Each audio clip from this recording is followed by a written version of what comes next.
Hello.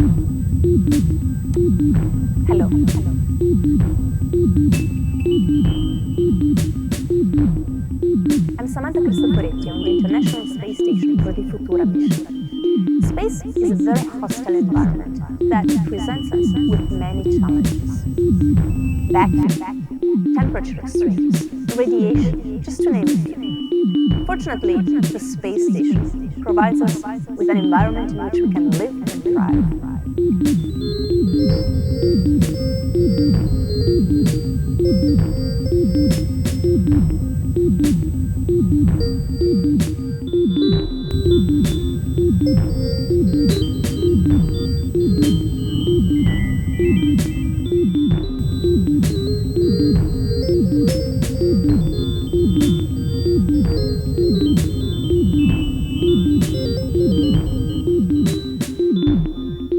In terms of vacuum, of course, the pressure hull, the pressurized modules, provide us with an atmospheric pressure in which we can live and breathe. Temperature extremes are managed by a pretty complex thermal regulation system. The most simple element of this system is the multi-layer interface station for the Futura mission. Hello, I'm Samantha Cristoforetti on the International Space Station for the Futura mission. Space is a very hostile environment that presents us with many challenges.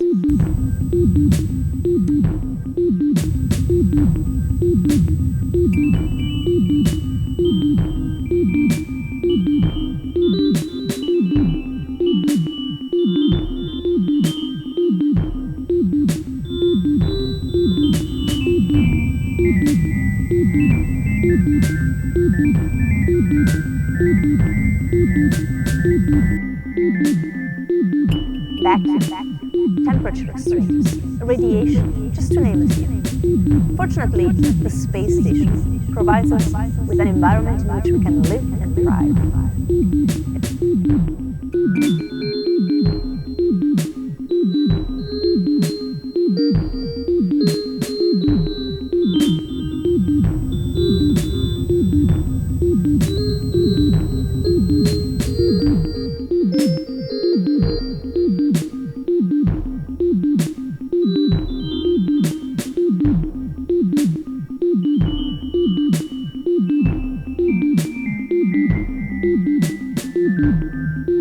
In terms of vacuum, of course, the pressure hull, the pressurized modules, provide us with an atmospheric pressure in which we can live and breathe. Temperature extremes are managed by a pretty complex thermal regulation system. The most simple element of this system is the multi-layer insulation that covers all of our modules on the outside. And as far as radiation is concerned, of course, the 9mm thickness of our pressure hull helps in protecting us from radiation, but the main defense comes from the Earth's magnetic system. Being a human being in space, though, presents more challenges, especially in terms of consumables. As human beings, we need a constant supply of oxygen and a balanced atmosphere. We need constant access to nutritious food, to clean water, and a safe and clean waste disposal system. Here on the ISS, we rely partly on resupply vehicles for oxygen, and partly we actually produce our own by hydrolysis of water. In terms of food, we are completely relying on resupply from Earth. And as far as water is concerned, we actually recycle the condensate from the atmosphere and the urine, so that we are only in small part dependent on resupply.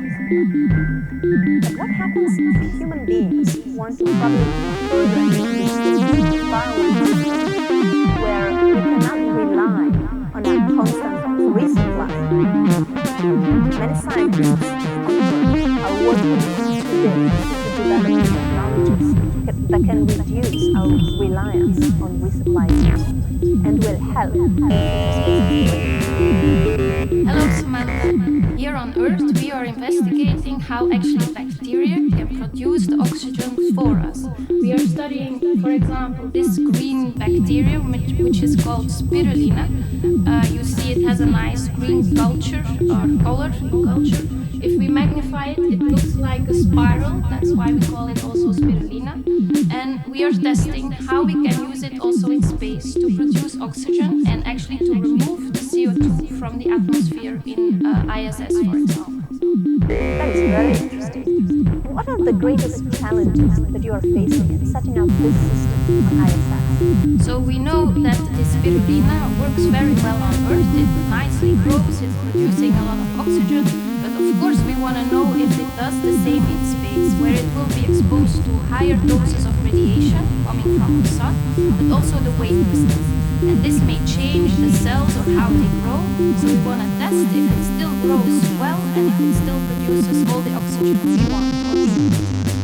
A lot of interesting challenges for you and your team of scientists. So, what are the current challenges of your project?